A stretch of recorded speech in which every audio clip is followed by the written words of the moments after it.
Hey everyone, we're back.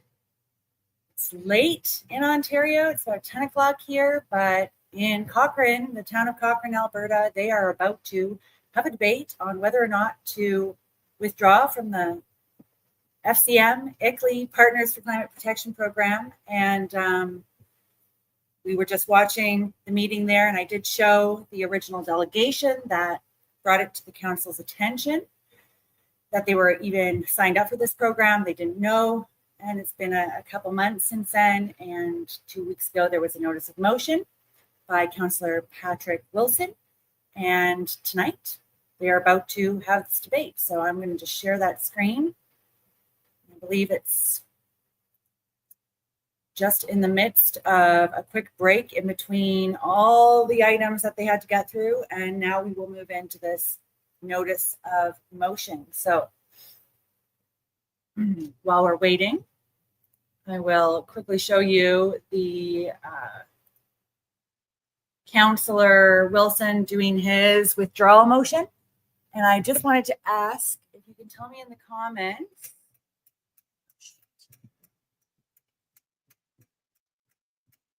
if you can hear okay. I had the air conditioner on and I had it off last time because I was worried you wouldn't be able to hear me. So can you hear me okay with my air conditioner on in the background? Just maybe drop it in the comments. This has a bigger screen for you. Wilson, I believe you're up.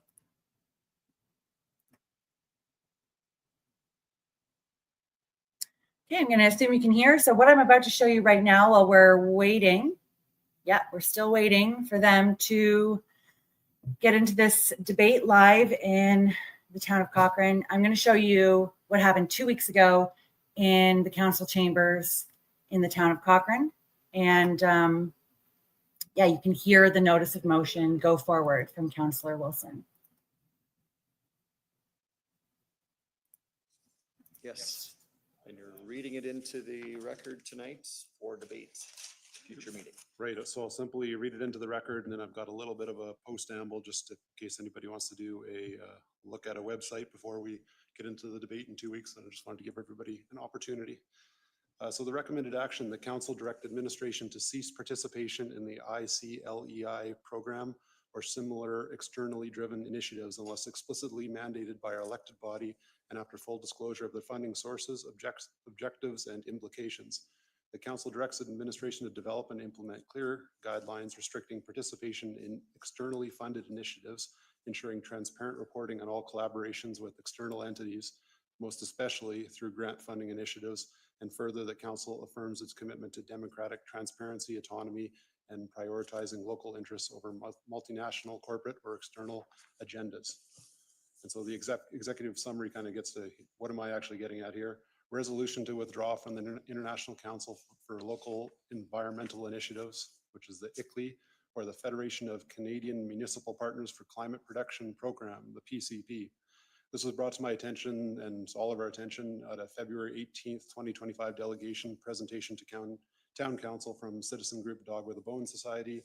It has gained my attention that the town of Cochrane is a member of both ICLEI and FCM Partners for Climate Protection Program. It has also come to my attention that the TOC has previously undertaken initiatives linked with this PCP program. Electric buses and charging stations in particular come to mind. And I suggest that we prioritize local decision-making over international mandates and the reallocation of resources towards initiatives that better serve the immediate need of Cochrane residents. And my not so long postamble here that I just wanted to give everybody the opportunity for is that there's a website that was brought to my attention. Councillor Reid brought them to my attention. That's KICLEI, KICLEI, Canada website. It's self-described a non-politically affiliated Canadian citizens action group funded by citizens through membership, small donations, and volunteer contributions. So if anybody that wanted to could have a look there.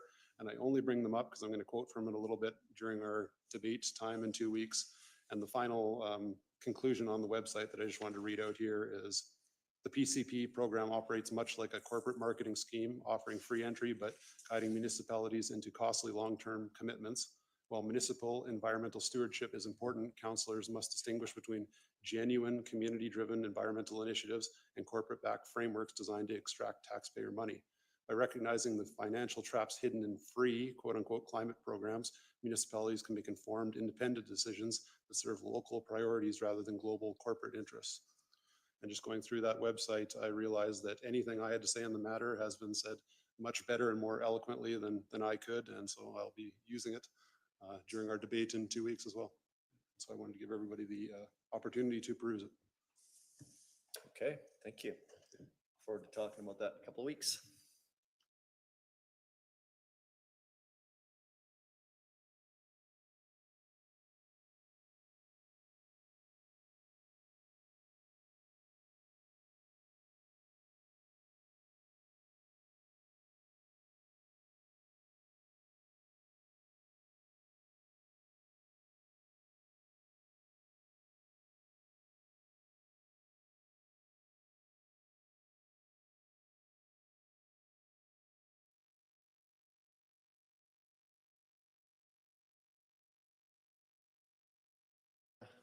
Proceed with the quarterly financial update.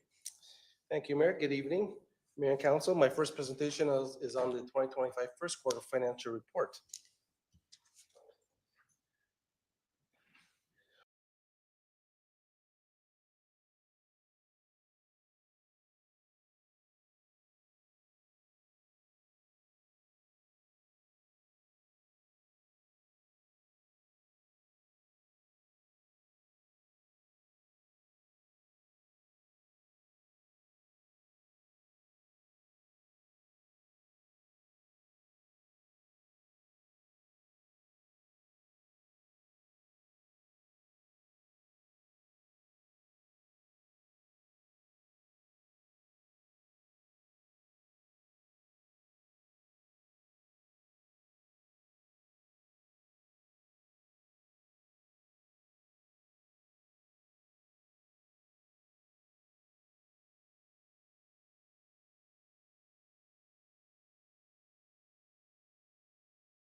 Thank you, Michelle.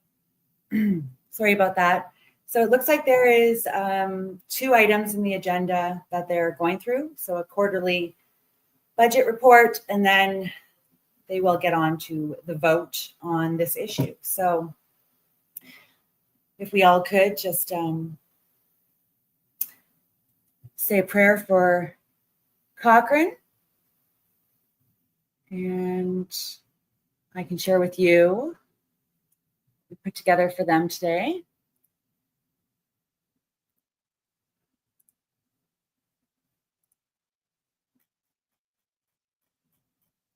So for those who don't know, this is our ICLEI website. Our ICLEI stands for Kicking the International Council Out of Local Environmental Initiatives. It is going after an organization called ICLEI, which you can see here. And ICLEI was founded by the United Nations in 1990, and immediately after, they came over to Canada and started working with an organization called the Federation of Canadian Municipalities. And together, ICLEI and the FCM drafted what became known as Agenda 21, or an agenda for the 21st century. And of course, from there now we have the Paris Accord and Agenda 2030 and Agenda 2050. So this is a newsletter that is going out to about 6,000 municipal councillors across the country, and that number grows every day. So we are sending them information about the origins and impacts of sustainable development policies and programs on our Canadian municipalities, and really bringing it home. So this isn't just about, when we talk about the United Nations and the Paris Accord, it seems like something that is really far away. but it's actually being implemented really close to home. And our local councillors are being lobbied by international lobbyists and multinational corporations that are part of this agenda on a weekly basis. And if we want to stop the global agenda, we need to start paying attention to what is on the local agenda, who's soliciting our local council, and make sure that we are there to pop in and point out the facts, right? Point out the facts behind all of this. So we've had a lot of luck with this, not just luck, a lot of hard work has gone into this. We've been successful in bringing information forward to councils across the country. Last year, about this time, the city of Thorold in Niagara withdrew from the Partners for Climate Protection Program. That is the first program that ICLEI and FCM launched. So after Agenda 21 was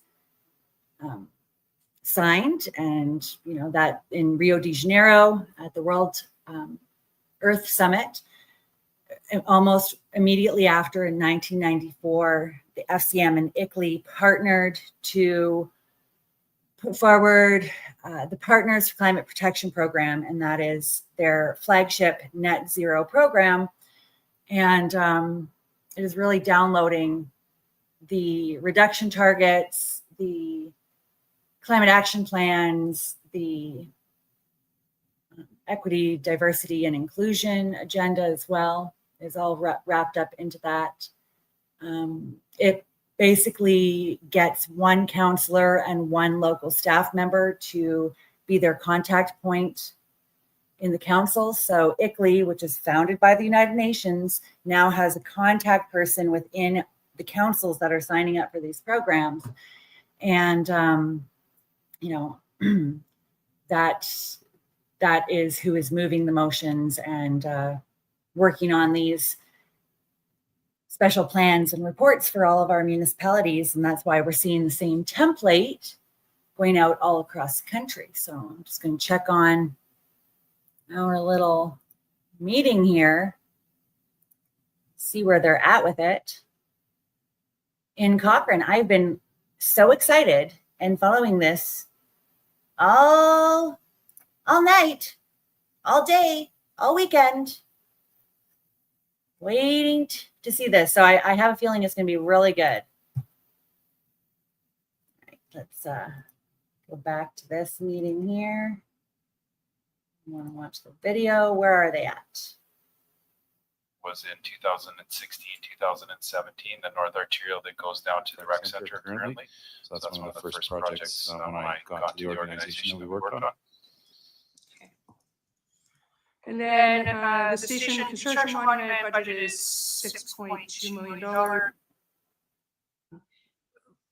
Can you place the validation of the budget amounts, since none of the budgets include an amount for that exact amount for the station construction monument? The mayor can I don't have that information. I really like the layout that they have for the town of Cochrane here. So you can go, I'm going to just take you back so you can see that. Let's go back.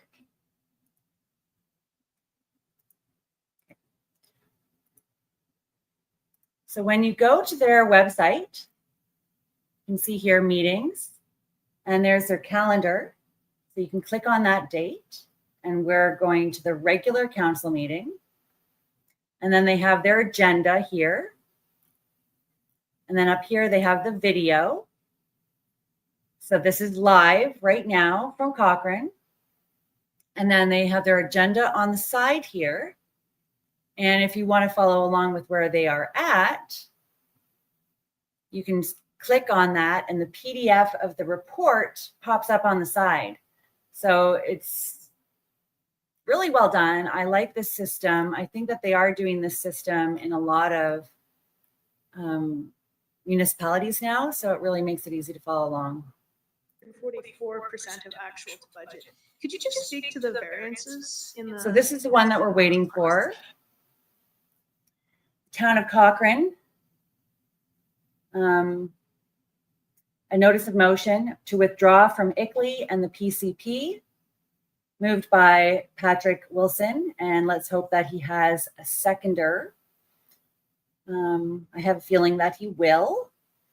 Either way, we're going to get an idea of where the council stands on these issues, because this is a very reasonable motion that he's putting forward. Hope everyone can see it okay. I can make it bigger.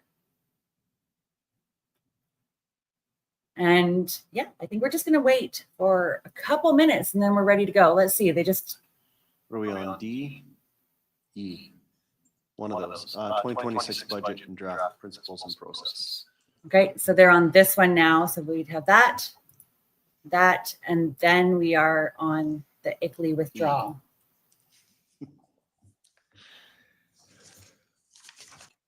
Okay, what was I saying? So I'm going to read this motion for you. There we go.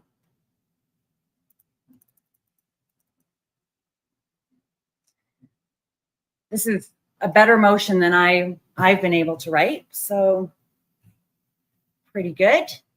This is what we want to see all across the country. And the thing is when this stuff starts to pass more regularly, every single municipality and council that withdraws from these programs, it sets another example and another example and another example.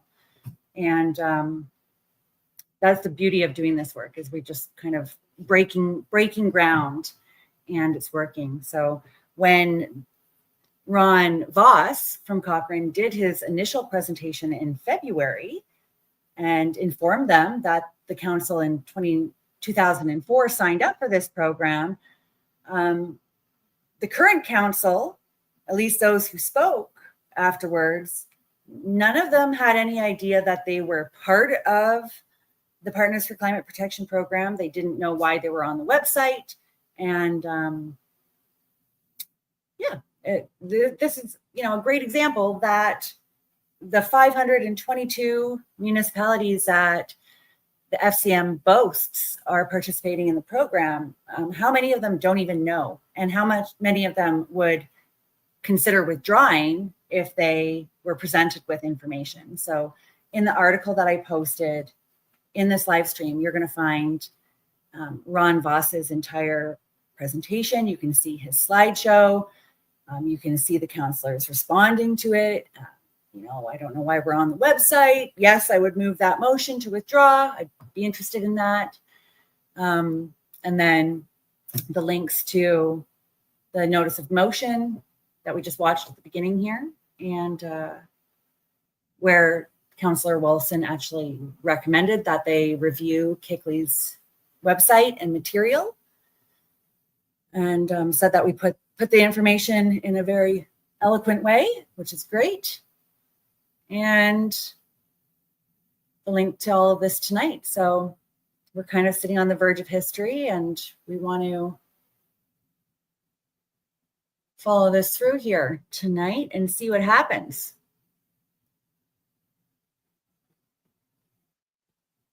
Let's see where they are.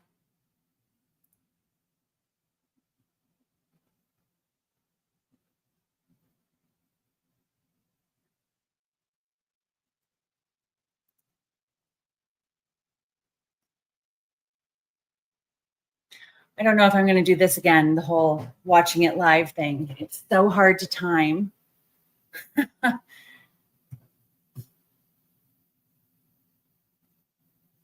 Guess that's what happens with these council meetings. It can go for 9 hours. So if you have good councillors out there, make sure you thank them for the work that they do, because it does take a lot of time to sit through that meeting.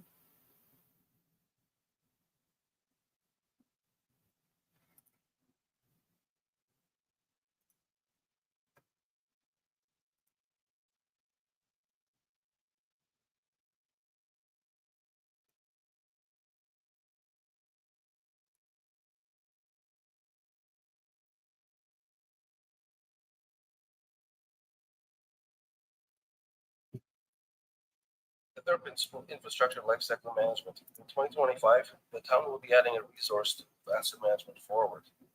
For 2026,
the additional priorities that have been placed on.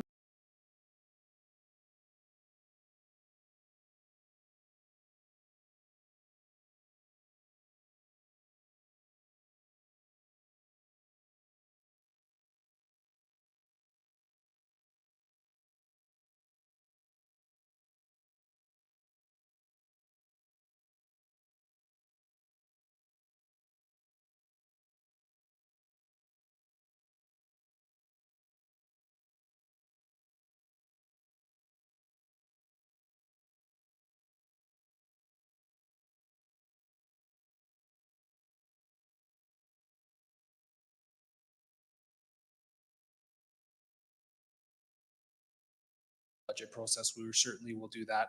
It just wouldn't be guided by a specific council endorsed policy.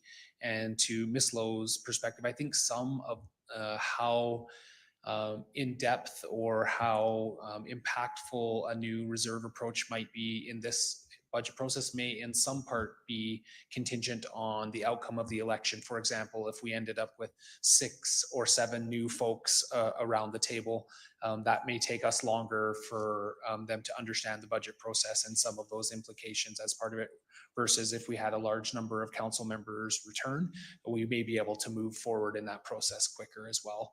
We are as anxious, I think, as council is to see progress made on that. I think there is a gap there, and that it's, as Ms. Lowe said, certainly not because it hasn't been prioritized. Okay. Yeah, that's certainly a priority to me that we have something built into the budget and some sort of philosophy guiding how we're building that. It was a missed opportunity last year, in my opinion. I do see some changes, speaking next to the or questions around the budget schedule.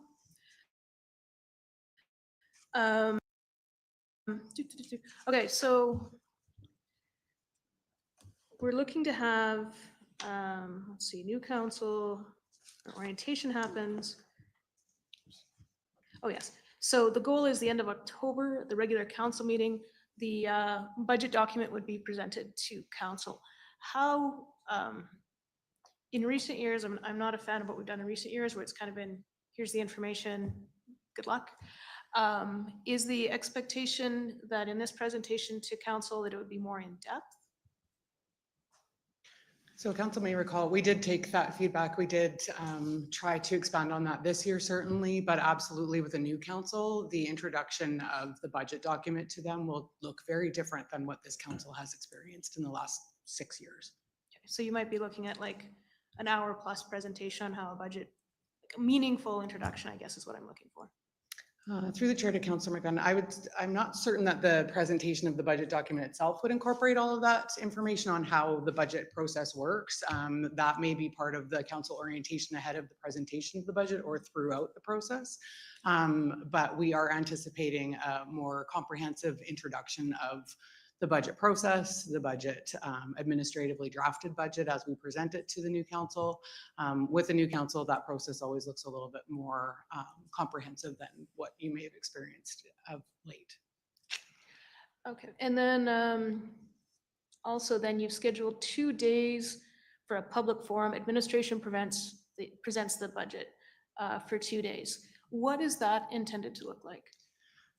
So those 2 days are they're placeholders, and usually it's over a weekend, and there's some engagement. In addition, what you're not seeing on the timetable, but what was incorporated into the report was this year there was a focus group set up as well that was undertaken. So that should be incorporated in here as well, because there'll be a loop back with that group as in addition to the public engagement.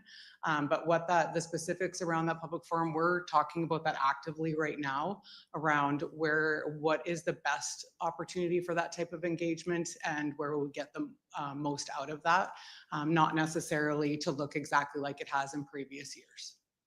Certainly in my time at council, there's been various iterations of what that looks like. So is the intent then that it would be members of the administration presenting this information in a public forum, or would members of councils participate in that? What's the vision?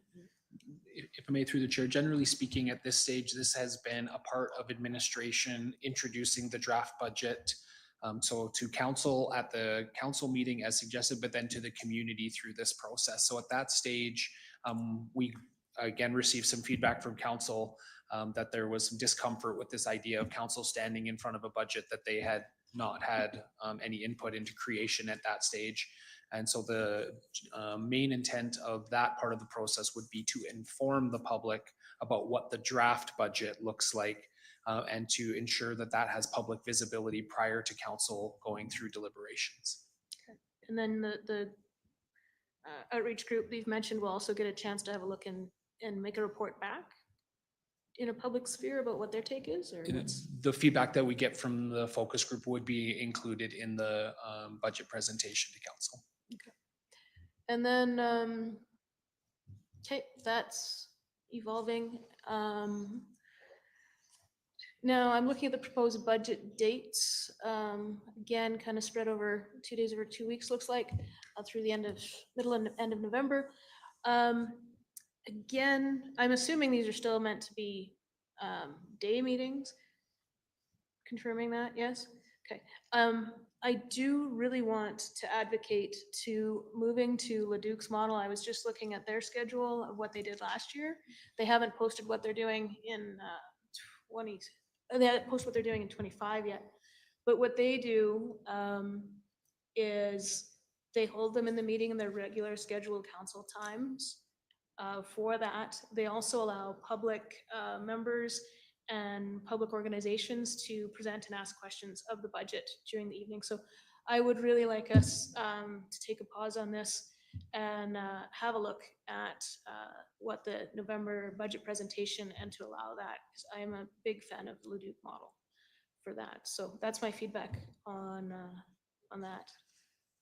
And then the rest of the dates make sense to me, but I would really like us to move to council deliberations occurring over either during the evenings or during council times through November, and really allowing and open the opportunity for public members to ask questions through that process.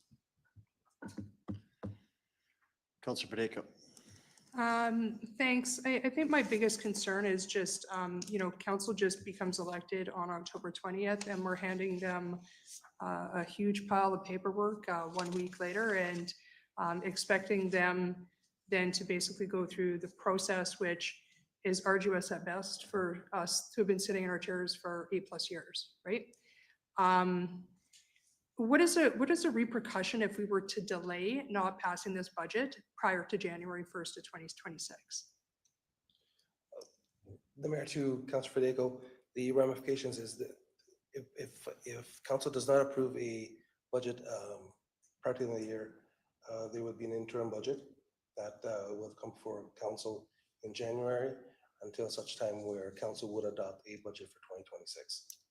And again, don't get me wrong, I'm not looking to hold off the process. However, I think to Councillor McFadden's point, I mean, I understand the days are kind of all laid out here. Administration has booked off the time. Like everybody's got lives and things going on. However, it's a lot to take in for a first-time council member who's just going through orientation 2 days before getting handed the document.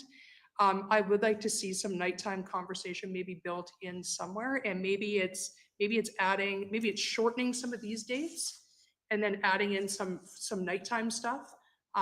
Even if it's, there's special meetings anyways, so maybe just adding in some nighttime stuff just to break it down and move a little slower through the process. I think that we've got to be cognizant that there probably is going to be a few new people sitting around this bench, and to dump this on them is concerning to me. And not that I'm, like I said, not that I'm looking to hold off on the approval of the budget, but if it happened that perhaps they needed more time, then I'd rather get it right and delay the approval and just set up an interim budget to grant them that, maybe it's 2 to 3 extra weeks for them to feel comfortable. That would be how I would like to look at it, rather than kind of set in stone and this is it. And I do like the idea of having some public feedback, an opportunity for maybe public feedback, as well as for the new council that'll be approving this next budget. Just my thoughts. Councillor McFadden, back to you. Thank you. I did just want to do a temperature check with the group. Is there an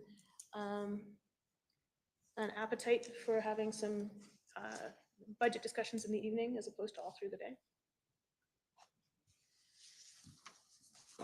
Well, I can weigh in. I don't see any other lights. I think we're getting bogged down in, and I appreciate the feedback. I think doing status quo all the time isn't always the answer. So having some ideas and thoughts put out there, I think is a good thing.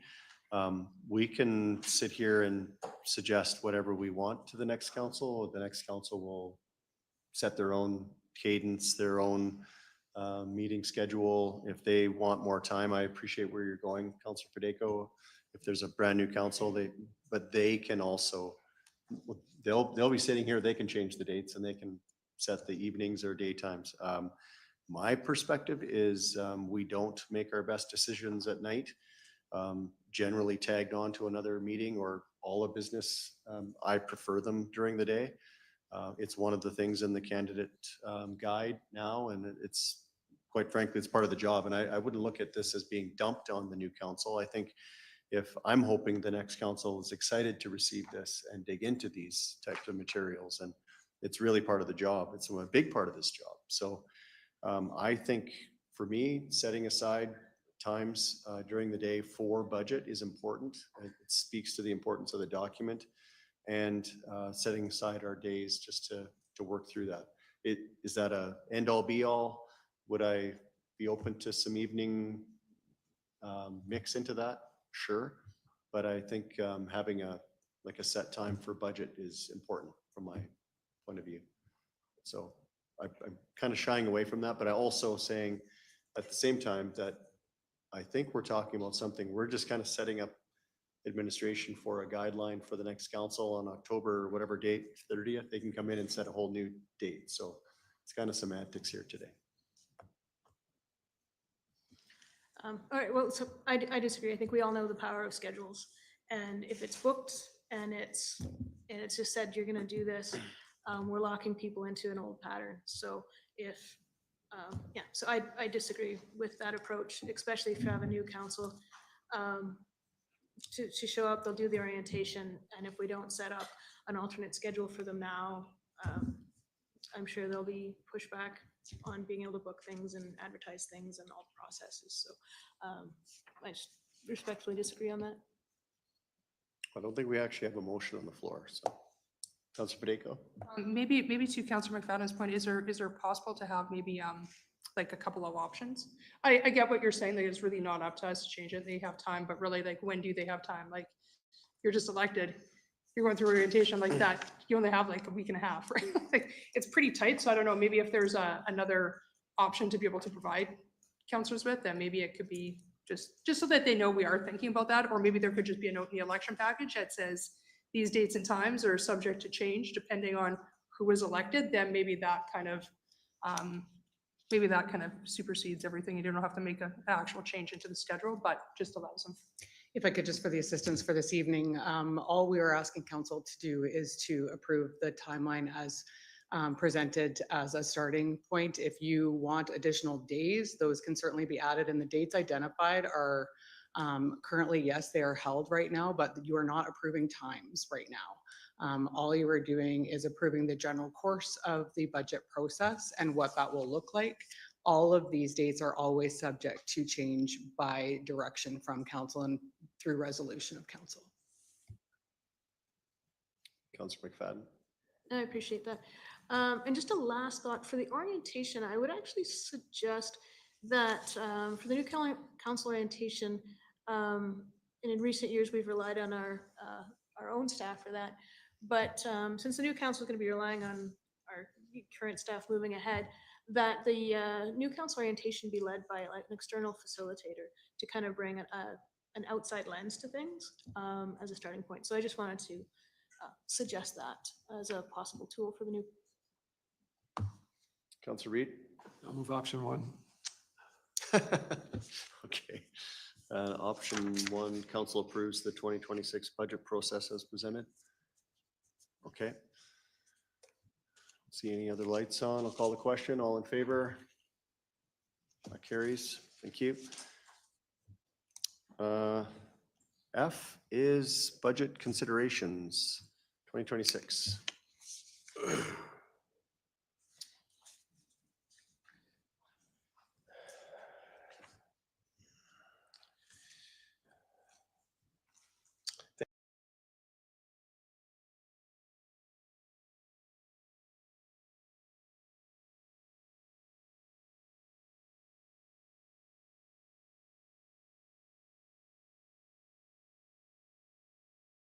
And they also provide reasonable assurance the budget is realistic and accurate by ensuring consistency with the information and data used to create the budget.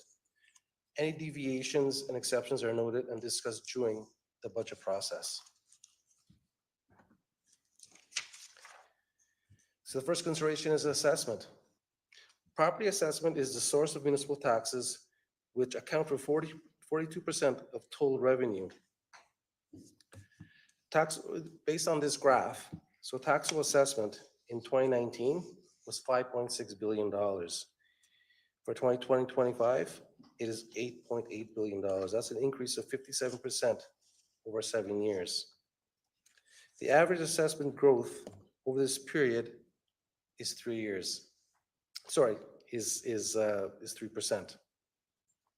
So in September, the forecast assessment growth will be available, and at that point, the revenue for taxation will be updated at that point in time. However, based on the building permits issued so far in 2025, it is anticipated that growth in 2026 will be in the range of 3.5% to 4%.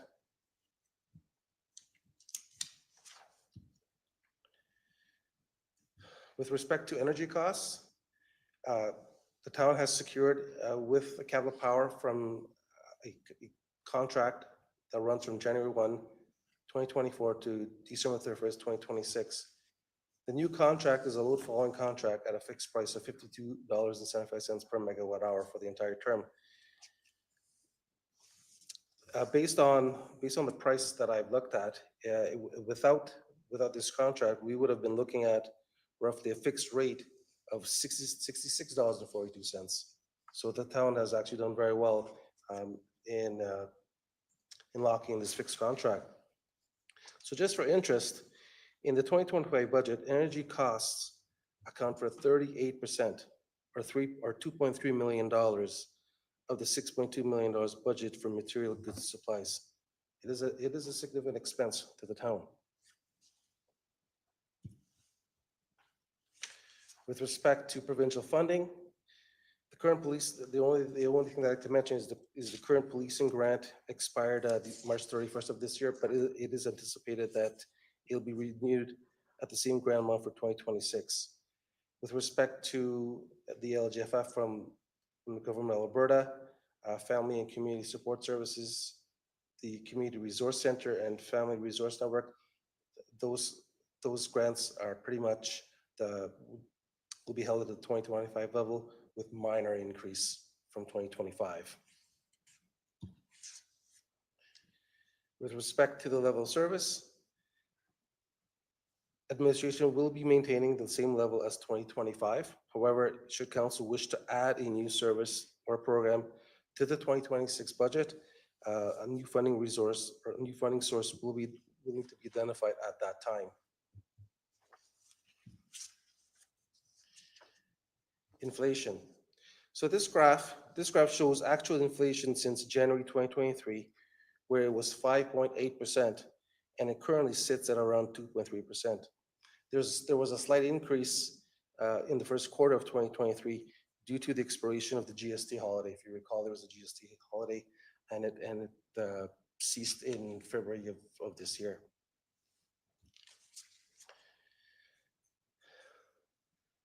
So with the U.S. moving ahead with tariffs to Canadian goods and supplies, it is creating a considerable amount of uncertainty in the Canadian economy. The Bank of Canada considered two illustrative scenarios with respect to tariffs. So scenario number one, most tariffs imposed since the trade conflict began are negotiated away, but the process is unpredictable. Uncertainty about trade policy continues until the end of 2026.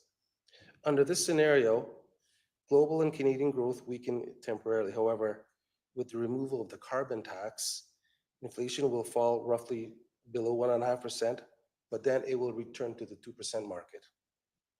Scenario number two, the uncertainty and limited tariffs in scenario one persist, and other U.S. tariffs are added. A long-lasting global trade war unfolds. So under this scenario, there is a sharp global slowdown and an increase in the inflation factor to 3% by mid-2026 due to Canada experiencing a brief recession, but will return to 2%, to the 2% target. What is common about both scenarios is the target rate of 2% being reached. However, there is no time frame of when that will be reached. So administration is recommending that the town utilize an inflationary rate of 2% for the 2026 operating budget. In terms of expenditures are created using a zero-based budgeting methodology. For where instances where the costs are not known, the budget is developed based on a 3-year historical average of actual plus minimal growth, and then the 2% inflation is added to that number to come up with the budget for 2026. So the recommendation tonight is that council direct administration to develop the draft 2026 operating budget as outlined in the report as presented. Any questions? Thank you, Mr. Aleem. Councillor Reid. I had a couple of questions or comments for you. My light Yep, goes there on. you go. Yeah, okay. I'll move option one. And a comment, basically, in addition to the considerations of inflation at 2% and zero-based budgeting in terms of expenditures, I really like the emphasis on financial stewardship, organizational resiliency, and in particular, the open spaces and natural areas livability. I think that those are the considerations that I appreciate, at least in terms of council moving forward in terms of the 2026 budget. So thank you. Councillor McFadden? Yes, thank you very much. Sorry, can you move back to the slide that showed the inflation predictions?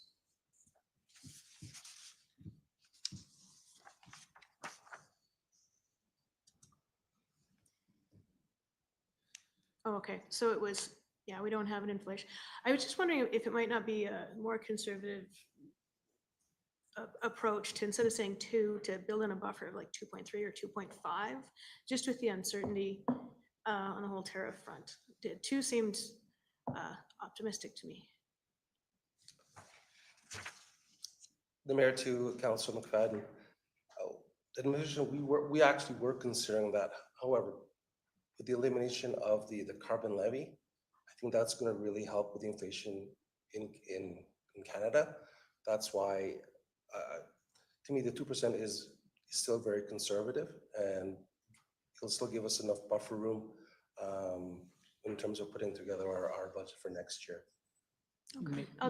May I also, sorry, Councillor McFadden, through the chair, may I also add that I think in terms of preparing the budget at this stage, I think we'd prefer to have a more conservative target and then have to stretch ourselves later in consultation with the elected officials at the table as part of that. I think your point is accurate, as in there's definitely a lot of uncertainty, and you know, a 2% inflationary factor is our best assessment, including what Mr. Aleem suggested around the reduction of the carbon tax, and is a fair target. However, anytime we go through the development of the budget, we will learn as to whether or not that's appropriate. And any budget we put in front of council will be using this as a guidepost, but not a prescription.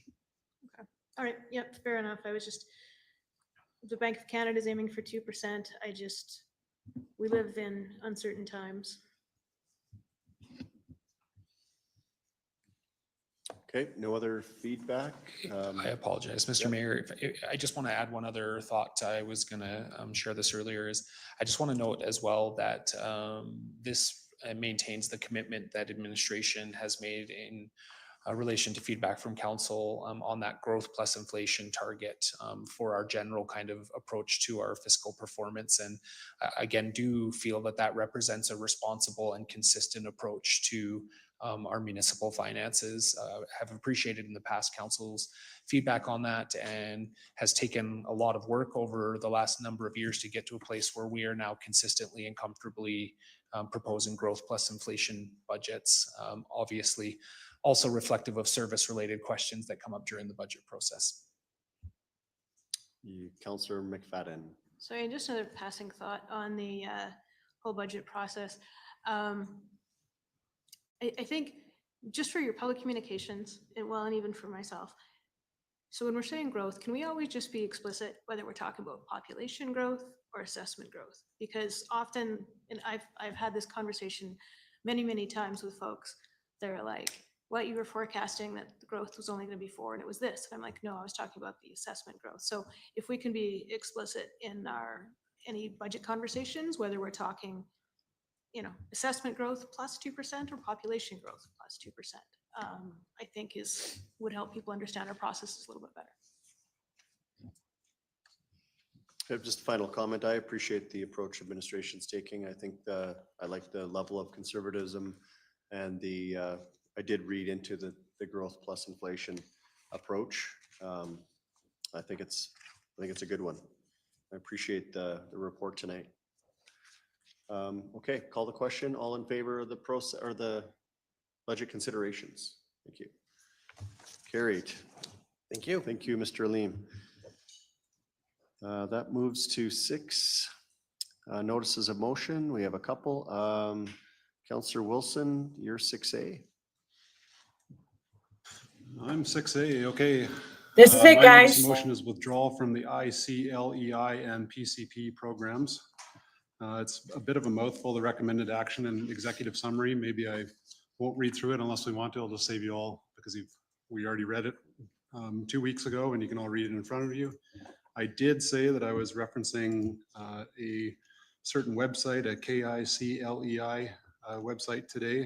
And so I do have some post-amble thoughts that will answer probably some questions that I imagine you're going to ask as we debate this.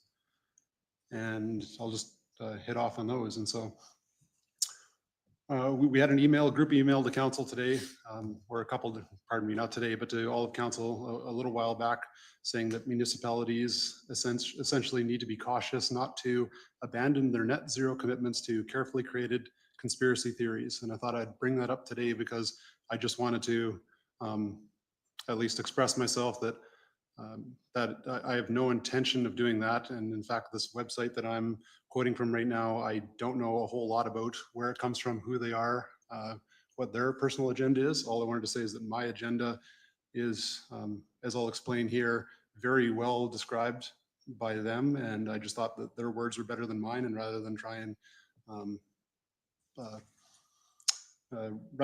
use their words as mine, I just wanted to give them the credit that they deserve. So anyway, another email we just got says, this lack of awareness is not a conspiracy, it's a government issue. The PCP program often enters municipalities with little debate, oversight, or long-term review. Its structure mimics a corporate marketing funnel, free entry, escalating commitments, and no real ability from its sponsors. And while environmental stewardship is essential, it must always reflect the democratic will and priorities of local residents, not international mandates. And that's the email we got in support of my motion.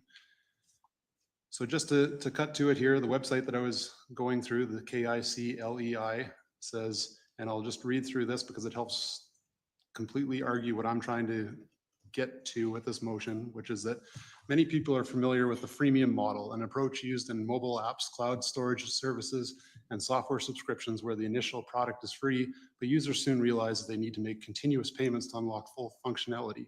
PCP follows this pattern almost exactly. So you have the free hook. PCP is promoted as a voluntary program with no cost to join, just like free software that appears risk-free at a glance. But then number two, we enter into data collection as the first step. So municipalities are required to collect emissions data, a time-consuming and costly process requiring smart technology and ongoing monitoring systems. This data is valuable as it includes detailed energy and waste consumption metrics. However, it is handed over to the ICLEI, which refuses to disclose what software it is inputted into or what list of recommendations is outputted to reach net zero and beyond. Commitment to targets and the sunk cost fallacy. So once municipalities set reduction targets, they lock themselves into long-term obligations, like a free trial that transitions into a paid subscription. Withdrawing becomes difficult because councils must justify their past decisions. By the time they reach this stage, municipalities have already spent considerable taxpayer money on data collection, emissions tracking, making it psychologically and politically harder to reverse course despite growing costs. This is the classic sunk cost fallacy where decision makers continue investing in a failing course of action because of prior commitments. So the costly upgrades, PCP provides municipalities with a list of recommended solutions that involve costly investments in new technology such as electric vehicle fleets, green building retrofits, and urban densification policies. Just as users of a freemium app must pay to unlock essential features, municipalities must now fund expensive infrastructure projects. And so the takeaway is it's never truly free. Even after reaching net zero, municipalities are expected to continue spending on carbon credits, carbon capture technology, monitoring systems, compliance measures, ensuring perpetual dependency on climate-related expenditures. And so what the website that I'm referencing recommends is that council demands a full cost breakdown up front. If a program is free, councillors should ask what long-term costs are involved and insist on seeing cost analysis before agreeing on participation. How much have these project costs municipalities over the last 30 years? Number two, be skeptical of programs that require data collection. If an initiative asks for extensive data before revealing its costs, it's likely a long-term commitment disguised as a trial. Number three, consider the exit strategy before signing on. Councillors should assess how easy it is to withdraw if these costs become unmanageable and develop an opt-out plan. And finally, 4, prioritize local adaptation over global mitigation. So instead of investing in top-down international net zero frameworks, municipalities should focus on local climate adaptation strategies that bring direct benefits to their communities, so such as flood prevention, infrastructure resilience, and regenerative agriculture. So now, no longer quoting, just in my own words, because I'm about to get this question from the bench, why is this important to Cochrane? Why bring this up now? And so it's important as I'm seeking to wrestle back direct control from externally driven groups that may not have Cochrane's best interests in mind. How could they? They don't know our unique challenges and situation. Again, this issue was brought to my attention at a February delegation to council. And so it's something that I'm just exploring right now. These partnerships that I'm seeking to disentangle ourselves from have already had direct impacts on Cochrane policy and spending. Think taxpayer-funded electric charging stations built. Think near reality electric bus debacle that Edmonton learned a hard lesson from. Think green trip funds. Think Cochrane's 50-year planning document that currently sets us up for financial commitments to net zero policies, which we've never voted for as a council during my 8-year tenure here. So in summary, if we want to vote for and legislate such things, fair enough. All I'm asking is that we bring it to mass Cochrane public attention and know that what we are signing ourselves up for such things, and that this is the will of the electorate and not a freemium subscription we've entered into via some third-party alliance like FCM, which is, as we all know, the Federation for Canadian Municipalities, that doesn't represent Cochrane voters. It's a national interest. And so all I'm looking to do with this notice of motion is make sure that before we sign ourselves up for some of the things that I just talked about above, we actually have a council discussion about where we're going and why we're doing it. And I guess I can just leave it there and leave it to the floor for debate right now, and we can get into recommended action or executive summary if anyone wants clarity on what I'm asking for. I think that's the most descriptive notice of motion we have ever had. Oh, good, I think. Councillor Reid. Yeah, Patrick, if I understand the notice of motion is as in the document that we received. That's correct. Right. Yeah. So having had the opportunity to be part of this discussion some time back with Councillor Wilson, I'm in support of it and look forward to having this move forward. Councillor Flowers. This is too deep for me, but does administration have any comments or recommendations around this? Thank you to the chair. I think I would just simply say that administration would always endeavor to provide those full cost analysis and those types of things, in particular when subscribing to a program. And I think that's in alignment with Councillor Wilson's intent on this program, highlighting that and in particular around climate related grant programs, et cetera, is certainly noted and helpful, but there's nothing in here that that administration wouldn't be interested in doing in a general sense in any case. Okay. I was hoping you'd say that. We should always be researching what we're getting into, but I just don't want us to miss any opportunities that would be good for Cochrane. Councillor Federico. I was just curious, are there any repercussions for us, I guess, kind of ceasing involvement? Or is it just more of a matter, we can choose to cease right now, but however, again, we're moving into an election, there's going to be new council, perhaps maybe new council wants to join. Like, is there any repercussions that have on both ceasing and then perhaps next council deciding to join? Yeah, thank you. Again, I think the answer to this is fairly straightforward, is there is no current active initiatives that would be impacted by this motion, and that any others would be brought forward again with as much and as complete information as administration can gather. Okay, then with that, I support this. I'm happy to cease it for now. I think it's something that obviously the next council can have further discussions on and decide their future and how they wish to go forward from there. Councillor McFadden. So just some clarity. So this is looking to seize our participation in this one program. Where I had a bit of a red flag was on similar externally driven initiatives, unless explicitly mandated. You're not meaning that we're going to have council permission to like stay in FCM or AV munis or I don't know, like the Calgary Airshed Zone, anything like that? That's not your intent? Absolutely not. Okay. For further clarity, if Unless maybe we should get to the chair before I get, Yeah, why don't well, we do the chair first? I'll weigh into. I don't have an issue with your second part of your motion. I don't understand. I understand why you're asking us for the first part, but I would like to understand further what the implications could be. And I'm not subscribing that we have all of these. I'm hearing from administration that there's really no active participation in these anyways, but I just wonder about the ripple effects through the environmental side of things. So I was coming into this tonight with maybe a question to put the first part of your motion to our environmental task force for a little bit of research on what this program is, is there any ramifications from pulling out or ripples effect. And one of the things that came to mind was the municipal green fund that is connected to FCM. And I just wonder if there was implications on that. I mean, I just reported back to council on the FCM that I attended where there was, I thought, opportunities for that. Does this now inhibit us from those types of things? So I'm saying yes to number 2, which I think is already a practice our administration is undertaking, but I'm glad to see it in writing.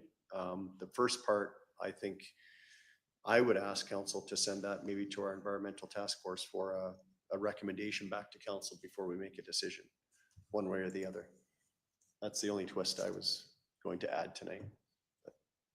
Okay, and I'm happy to expose this to any group, including our environmental task force, and see if they have any comments. My goal here was, it was a shock and a surprise to me to learn in February from the delegation before us that we were part of 2 groups that I've never heard discussed around a council table. Maybe it happened before my time. That could be an explanation. But I heard from administration easy enough because we're not active in either of those spaces. And my answer was, then let's formally withdraw and do it publicly. And if we want to rejoin those groups, let's have a public discussion about it, because I've never been part of that discussion. But happy to have our environmental task force look through it as well. Yeah, no problem at all. Okay, I don't know what the uptake is on that. Councillor Reid? Yeah, I'd have to think about it, but I think this goes well beyond the environmental task force initiatives. But if you think that there's value in doing that, and Patrick, if you're willing to come and speak to it, I'd be happy to see us entertain that on that agenda. Yeah, much like a Cochrane Planning Commission comment on some new building policy. Yep. I think that can be within their purview, and I'd be happy to hear what they have to say about it. Great. Thank you. So would you work that into your motion, or? I don't know if I have to, but I'm happy to add into the recommended action before us that before taking action, we'll receive comments from the Cochrane Environmental Task Force about any possible considerations that I haven't considered or the group here hasn't considered before moving forward. Yeah, I would appreciate that. Thank Sure. you, Yeah. Councillor Wilson. Okay, everybody's clear on the motion? Okay. Date, what about, we haven't considered a date in there. When does the next environmental task force meet? A month, like, we only have another 2 meetings left, I think. But it probably wouldn't be, are we June 23rd? It probably wouldn't make our July meeting, would it? Yeah, thank you, through Chair. I think respectfully, in order to appropriately have the task force give any meaningful feedback, we would be looking at the September. Yeah. Okay, so that's post council. So, Mr. Chair, September is a fine date by me. Okay. Again, this isn't, the whole reason for this was to have a public discussion about it and have a way that we're going to move forward in the future. There's no pressing need to have this brought forward. I already know that administration is not active in these spaces, so I just want to formally acknowledge that we're not and remove ourselves unless that committee has some new news for me that I haven't considered. Okay. Excuse me, come back to council in September. Excellent. Yes. Okay. All those in favor? That carries. Thank you. Thank you, Councillor Wilson. Next notice of motion is Councillor Padeco, and you're reading yours in tonight. Okay, so the recommended action is that council direct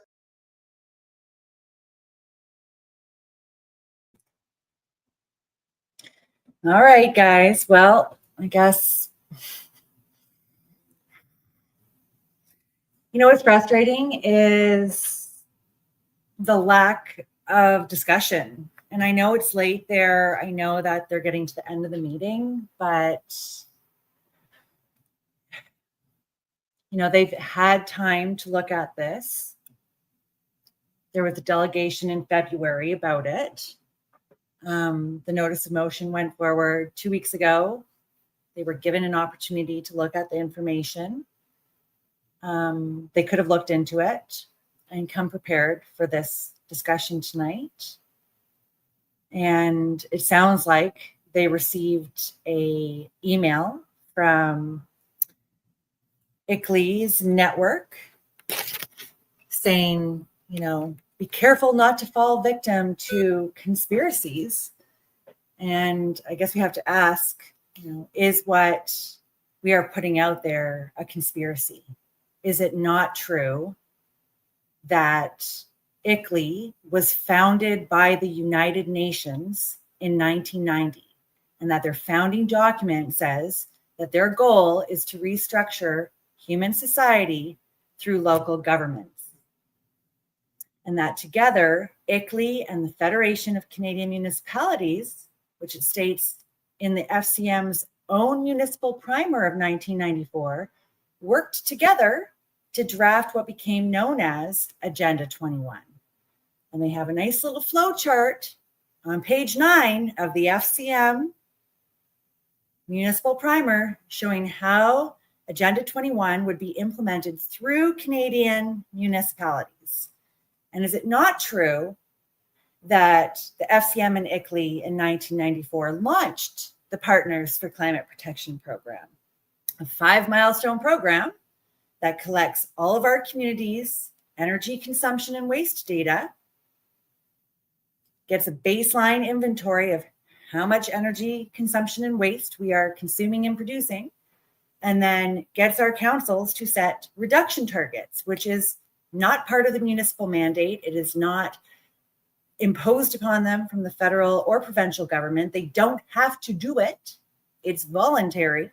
So they are voluntarily adopting reduction targets on our energy consumption and waste for both the corporate, so municipal operations, and the community, so all of us, right? And that they are recommending a 40% reduction by 2030 and net zero by 2050. And that step 3 of that is to develop a climate action plan and then implement and adopt that climate action plan and start spending money on all these different projects that are connected to all of ICLEI's corporate sponsors and suppliers. It has a whole list of them, and all of the municipal money starts being redirected to ICLEI's friends over here, right? And away from the community and the municipal priorities. That is not a conspiracy. And we just saw in Lethbridge that this program that swears that it is free, in order to get a 40% reduction by 2030 for Lethbridge corporate greenhouse gas emissions, that they could only do so much.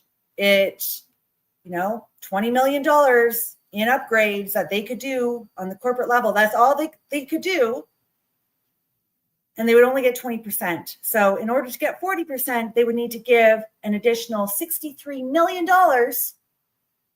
to the carbon credit system, to buy carbon credit pieces of paper, which essentially is throwing money at the green slush fund, the carbon credit system, foreign utility companies and manufacturers of solar and wind and biogas and all that fun stuff. Just giving money away. So ICLEI would like to say that we are a big conspiracy for saying those things out loud. And they must be scrambling, because Cochrane is not the only community having this conversation right now. Lethbridge just reduced its reduction target to 20 because they weren't going to spend $63 million on carbon credits. And I do think our councillors across the country need to grow a backbone, realize that they can say no to all of this, realize how easy it is just to withdraw from the program, ignore the manipulative emails that are coming from ICLEI and the FCM to keep them stuck in this corporate marketing scheme, which is what it is, and withdraw from these programs. And it's really sad to see a council sit there and shuffle off their responsibility to a environmental committee. And I guess now we got to communicate with that environmental committee. Got to keep the pressure on. That's what we did in Thorold. We initially addressed their environmental committee and we won. And that's the thing, we will win with this. It's just a matter of keeping the pressure on. So it's been a very late night, and I'm going to sleep on all of that. Hope you do too. And reach out to the town of Cochrane over the next week or so and keep going from there. So I'm surprised we didn't see more people in the audience. I know last I saw a view of the gallery in Cochrane, there was nobody there. I realize it is late, but it would have probably really helped to have people in the gallery. And that really does get the councillors having a bit more of a conversation about this stuff. That would have been good. So we'll just have to keep the pressure on, guys. If you are in Cochrane, please reach out to me and I will connect you with the group that is working down there.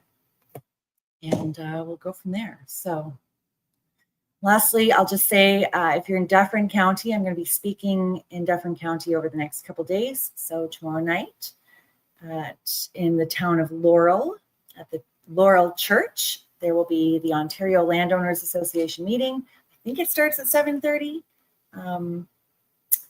Yeah, I'm pretty sure it starts at 7:30. So you can come for that if you're in the area. And then we'll be speaking to the Council of the County of Dufferin, which is their chambers is located in Orangeville, and that will be Thursday morning. All right, guys, thanks for sticking with me tonight. Ladies, go put your face masks on, have a good night's sleep, and drink your water, okay? And gentlemen, have a wonderful evening. We'll talk to y'all soon. Ciao.